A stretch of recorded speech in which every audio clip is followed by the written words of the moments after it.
साथियों, देव चैनल में आपका स्वागत है। हमने पिछले वीडियो में सोवियत संघ की जो प्रणाली थी, राजनीतिक, आर्थिक, सामाजिक, उस पर हमने चर्चा की थी और उस प्रणाली की वजह से सोवियत संघ में एक ठहराव की स्थिति आ गई।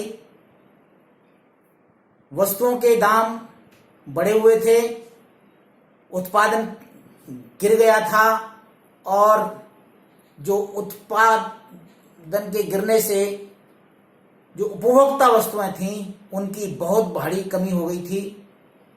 साथियों, उस स्थिति से निकलने में बड़ी परेशानी हो रही थी सोवियत संघ को।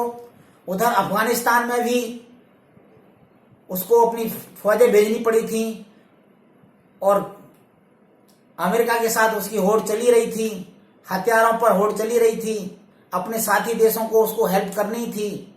उस समय वहां की अर्थव्यवस्था जो है बिल्कुल रुक सी गई, ठहराव आ गया। और ये बात है सन 1980 से पहले की। 1980 में भी वही स्थिति बनी हुई थी। 80, 81, 82, 85 में आकर के एक वहां के कम्युनिस्ट पार्टी के एक लीडर आए, मिखाइल गोर्बाचोव, जो वहां के कम्युनिस्ट पार्टी के क्या बने,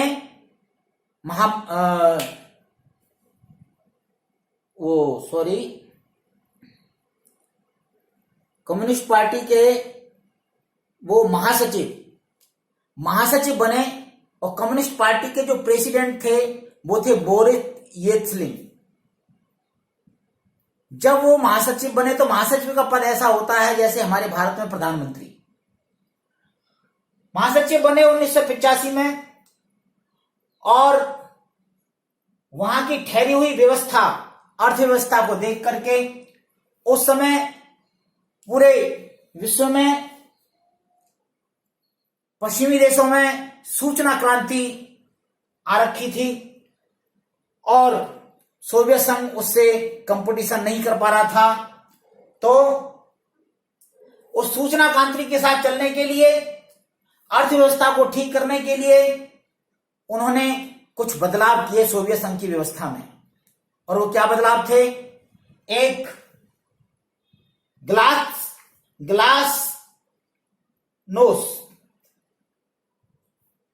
ग्लासनोस्ट, इसका अर्थ है खुलापन। साथियों, इस खुलापन से आप समझेंगे, गिलास से ही आप समझ लीजिए, गिलास मतलब जिसमें आर पार दिखाई देता है, यानी कुछ भी छिपा नहीं रहता। इस नीति के तहत उन्होंने प्रेस को आजादी दी, बोलने की आजादी दी और जो एक लोहे का कर्टन जिसको बोलते हैं, लोहे का पर्दा जो पड़ा हुआ था सोवियत संघ में कि वहां से कोई खबर बाहर नहीं जा सकती थी, अब लोग चर्चा करने लगे, नीतियों की चर्चा करने लगे कि ये नीति खराब है, ये नीति ठीक है, देश में ऐसा होना चाहिए। बहुत सारे लोगों ने इसका गलत फायदा भी उठाया और जगह जगह बहसें होने लगी, बोलने की आजादी हो गई। साथियों, दूसरा उन्होंने जो वहां पे चेंज लाए, जो वहां पे परिवर्तन लाया, वो था पेरेस्ट्रोइका। इसका मतलब है पुनर्गठन अर्थात जो पहले जिस व्यवस्था चल रही थी उस व्यवस्था को फिर से नई तरह से उसको बनाना और उसमें भी राजनीतिक व्यवस्था को, आर्थिक व्यवस्था को, सामाजिक व्यवस्था को, तीनों व्यवस्थाओं को फिर से रीस्ट्रक्चरिंग करना, उनको फिर से पुनर्निर्माण करना। इसका मतलब है पुनर्निर्माण। तो राजनीतिक व्यवस्था को, जो एक पार्टी की व्यवस्था थी, एक ही पार्टी होती थी, वहां उन्होंने बहुपार्टी का सिस्टम, मल्टी पार्टी सिस्टम शुरू किया और लोकतंत्र की हवा वहां पर बहने लगी। साथियों, उन्होंने चूंकि सरकारी खेत में सरकारी किसान ये सोच करके मेरी तो नौकरी सरकारी है, जाऊं या ना जाऊं, खेती में उत्पादन नहीं हो रहा था। उन्होंने किसानों को ही वो जमीन देना शुरू कर दी कि भाई तुम जो है ना, चीन ने भी करा था, आपको याद होना चाहिए, मैंने बताया था उसमें पिछली से पिछली वीडियो में बताया था कि चीन ने भी सन 78 में ही शुरू कर दिया था, लेकिन इन्होंने 85 के बाद ये सब करना शुरू किया, निजीकरण करना शुरू किया, उसके फायदे भी आने लगे थे, लेकिन कुछ चेंजेज आए। उन्होंने आध्यात्मिक विकास को पर भी जोर दिया था, यानी लोग अपने इष्ट को भी माने, अपना जो ना आंतरिक विकास भी करें, देशभक्त बने, झूठ ना बोलें, इस तरह की विचार उनका था।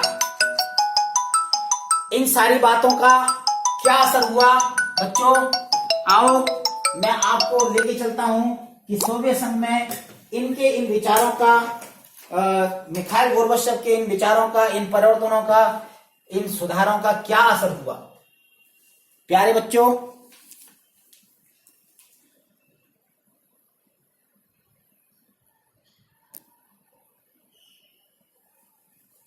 बच्चों, पूर्वी यूरोप में सोवियत संघ के नियंत्रण का विरोध होने लगा। जब बोलने की आजादी हो गई तो पूर्वी यूरोप के देश जो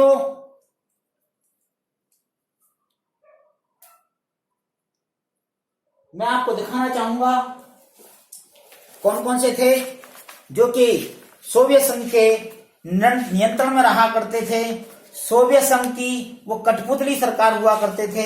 मैं आपको दिखाना चाहूंगा, ये देश हैं, ये देश पोलैंड, पूर्वी Germany, Czechoslovakia, Hungary, Romania, Bulgaria, ये देश यहां पर सोवियत संघ की समर्थित साम्यवादी सरकार चला करती थी। यहां के लोगों को जब बोलने की आजादी हो गई तो यहां के लोगों ने यहां की साम्यवादी सरकार को उखाड़ फेंकने का आंदोलन चलाना शुरू कर दिया और सोवियत संघ के नियंत्रण का विरोध होने लगा। साथियों, मैं कुछ और भी आपको दिखाना चाहूंगा नक्शे, जो सोवियत संघ के अंदर जो देश थे वहां क्या हुआ। साथियों, ये सोवियत संघ के अंदर के ये देश, जरा इनको ध्यान से देखें। ये है एस्टोनिया, लातविया और लिथुआनिया, आपको ये दिख रहे होंगे। ये देखो, फिर से देखेंगे आप, एस्टोनिया, लातविया और लिथुआनिया। इन देशों में भी आजादी के लिए आंदोलन चालू हो गया। ये सोवियत संघ में शामिल थे, ये सोचते थे कि सोवियत संघ ने इन देशों पर जबरदस्ती अपना कब्जा करा हुआ है। तो ये देश जो मैं आपको दिखा रहा हूं, एस्टोनिया, लातविया और लिथुआनिया, इन देशों में आजादी का आंदोलन चालू हो गया और ये देश जो है सोवियत संघ के साथ नहीं रहना चाहते थे। साथियों, मैं आपको ग्लोब में भी दिखाना चाहूंगा। ये देश यहां आपको दिखेगा, ये सोवियत संघ है पूरा, ये एस्टोनिया, ये लातविया और ये लिथुआनिया। ये लिथुआनिया आपको दिख रहा होगा, ये लातविया, ये एस्टोनिया, ये दिख रहा है। ये एस्टोनिया, ये लातविया और ये लिथुआनिया। इन साथियों, 1988 में लिथुआनिया, एस्टोनिया और लातविया में लोकतंत्र के लिए आंदोलन चालू हो गया। वो साम्यवाद से छुटकारा पाना चाहते थे। वास्तविक बात ये थी कि वो सोवियत संघ से छुटकारा पाना चाहते थे, वो साम्यवाद से छुटकारा पाना चाहते थे। साथियों, 1989 में वार्सा पैक्ट को समाप्त कर दिया गया। रूस ने, सोवियत संघ ने वार्सा पैक्ट को समाप्त कर दिया। उस वार्सा पैक्ट में पूर्वी यूरोप के सारे देश शामिल थे। ये पूर्वी यूरोप के देश जो साथियों ये देश थे, ये पूर्वी यूरोप के देश शामिल थे, इसमें पोलैंड, पूर्वी Germany, Czechoslovakia, Hungary, Romania, Bulgaria, ये पूर्वी यूरोप के देश सोवियत संघ के साथ जुड़े हुए थे। सोवियत संघ ने इन पूर्वी यूरोप के देशों को, जहां पे साम्यवादी कभी सरकार हुआ करती थी, ये कह के कि भाई अब वार्सा पैक्ट खत्म होता है, आप अपना भविष्य तय करने के लिए स्वतंत्र हैं। तो इन देशों ने, जो कि इनको भी अपने सुरक्षा की जरूरत थी, आर्थिक संसाधनों की जरूरत थी, आर्थिक तरक्की की जरूरत थी, और ये देश तरक्की कर रहे थे, तो इन देशों ने नाटो के साथ अपना नाता जोड़ लिया और ये देश सोवियत संघ से अलग हो गए। ये एक बहुत बड़ी बात थी साथियों। ये पूर्वी जर्मनी सोवियत संघ के साथ था, पश्चिमी जर्मनी पश्चिमी ताकतों के साथ था, ये भी एक हो गए। पूर्वी जर्मनी और पश्चिमी जर्मनी का जो द्वितीय विश्व युद्ध के बाद विभाजन हो गया था, वो दोनों एक हो गए। साथियों, भारत पाकिस्तान का भी इस तरह से एकीकरण हो जाए तो कितना अच्छा होगा।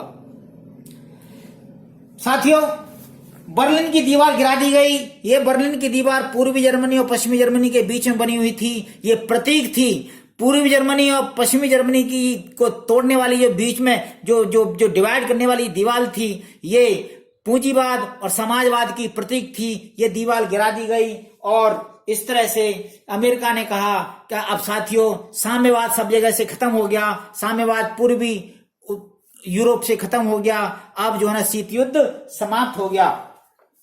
साथियों, फरवरी 1990 में सोवियत संघ में बहुदलीय राजनीति की शुरुआत हुई।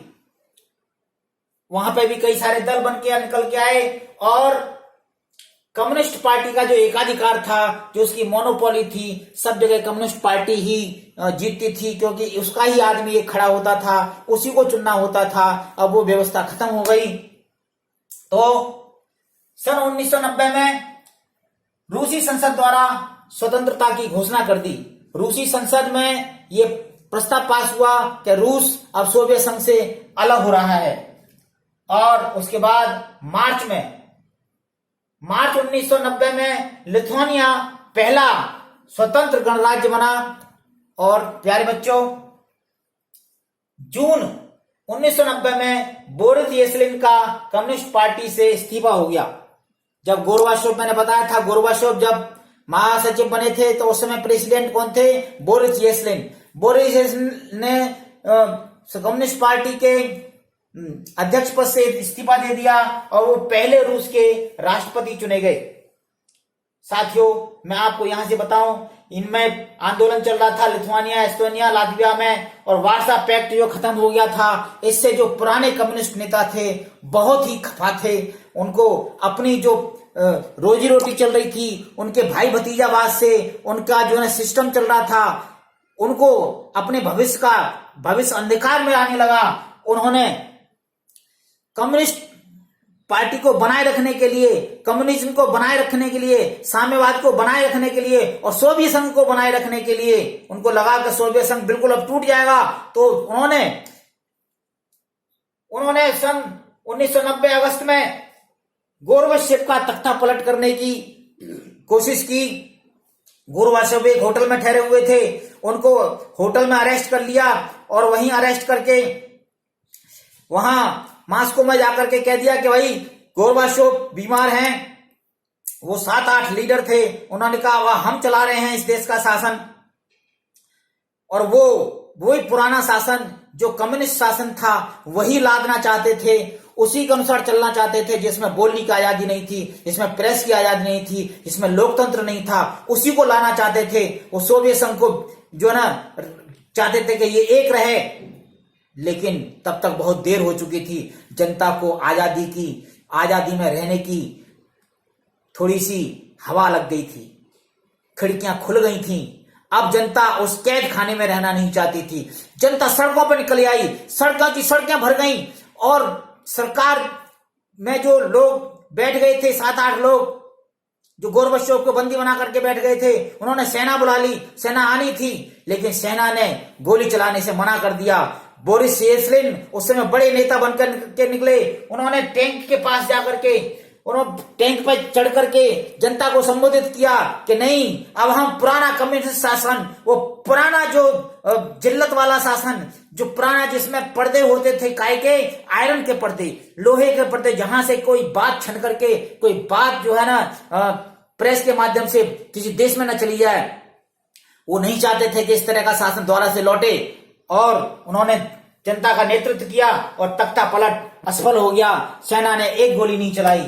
साथियों, सितंबर 1991 में लिथुआनिया, एस्टोनिया, लातविया अलग हो गए सोवियत संघ से, और वो संयुक्त राष्ट्र संघ के, जो संयुक्त राष्ट्र संघ जो जिसके सदस्य सारे देश हैं, उसका वो सदस्य बने। दिसंबर 1991 में रूस, बेलारूस, यूक्रेन जो 1922 की संधि से जुड़े हुए थे सोवियत संघ में, उस सोवियत संघ की उस संधि को समाप्त कर दिया गया और राष्ट्रकुल बनाया इन्होंने, जिसमें Armenia, Azerbaijan, Maldives, Kazakhstan, Kyrgyzstan, Tajikistan, Turkmenistan और उज्बेकिस्तान, इनको भी उसका सदस्य बनाया गया। साथियों, 1993 में जॉर्जिया भी उसका सदस्य बन गया और रूस को जो है यूएनओ की जो सिक्योरिटी काउंसिल है, यानी सुरक्षा परिषद है, उसमें यूएनओ में सुरक्षा परिषद में रूस को उसकी सीट मिली, जिसमें कि वीटो पावर होती है। जो वीटो पावर जो सोवियत संघ को मिली हुई थी, वो वीटो पावर अब किसको मिल गई? रूस को यूएनओ में सोवियत संघ की जो सीट थी वो मिल गई। ये देश, ये गणराज्य जो मैंने अभी नाम बताए, ये कजाकिस्तान, ये Kyrgyzstan, Tajikistan, Uzbekistan, Turkmenistan, Azerbaijan, Armenia, ये जॉर्जिया 1993 में उसमें शामिल हुआ। ये राष्ट्रकुल बन गए थे, राष्ट्रकुल के देश बन गए थे। और ये राष्ट्रकुल के कितने देश देखिए, 3 देश ये अलग हो गए थे पहले ही। 3 देश ये रूस, बेलारूस और यूक्रेन, और 3 उसके बाद 1 2 3 4 5 6 7 8 और 3 11 और 1 जॉर्जिया 12 देश इस तरह से राष्ट्रकुल के देश बन गए। ये लिथुआनिया, एस्टोनिया, लातविया पहले से अलग हो गए थे। और इस तरह से 25 दिसंबर 1991 को गोर्बाचेव ने इस्तीफा दे दिया। अब यहां तक 24 दिसंबर तक वो राष्ट्रपति रहे, लेकिन 25 दिसंबर 1991 को गोर्बाचेव ने इस्तीफा दे दिया और 26 उसी दिन अपने दस्तखत से सारे के सारे जो गणराज्य अलग हुए थे सबको मान्यता दे दी कि हाँ भाई, आप सोवियत संघ से आजाद हैं, आप अपने भविष्य का फैसला कर सकते हैं। और 26 दिसंबर को सोवियत संघ का बिल्कुल अंत हो गया और इस तरह से शीत युद्ध समाप्त हो गया। एक ध्रुवीय विश्व का आरंभ हो गया। और एक ध्रुवीय विश्व कौन सा प्यारे बच्चों? 2 ध्रुवीय कौन से थे? 2 ध्रुव थे, एक अमेरिका, एक सोवियत संघ। अब सोवियत संघ समाप्त हो गया और 2 ध्रुवीयता का अंत हो गया। 2 ध्रुवीयता क्या थी? 2 ध्रुव, एक सोवियत संघ और एक अमेरिका। अब केवल अमेरिका नाम का ध्रुव, अमेरिका नाम की शक्ति रह गई। जो दूसरी शक्ति थी सोवियत संघ खत्म हो गई। और इस तरह से 2 ध्रुवीयता के अंत का ये वाला टॉपिक जो मैंने आज बताया आपको, गोर्बाचेव और सोवियत संघ का विघटन, ये समाप्त होता है। अगले उसमें हम बताएंगे कि सोवियत संघ का विघटन क्यों हुआ, ऐसे कौन कौन से और कारण थे जिनकी वजह से सोवियत संघ विघटित हुआ, जिसकी वजह से सोवियत संघ टूटा। हम आगे के वीडियो में देखेंगे कि सोवियत संघ का विघटन क्यों हुआ था, उसमें कारणों पर चर्चा करेंगे। आपको अगर ये मेरा वीडियो सब पसंद आया हो, अच्छा लगा हो, तो आप इसको लाइक करें, शेयर करें और चैनल को सब्सक्राइब करना ना भूलें, जिससे और बेल आइकन भी दबा दें, जिससे आपको नोटिफिकेशन मिल जाए। प्यारे बच्चों, एक बार आपको फिर से धन्यवाद। Thank you very much. देखते रहो देव क्लासेस। धन्यवाद।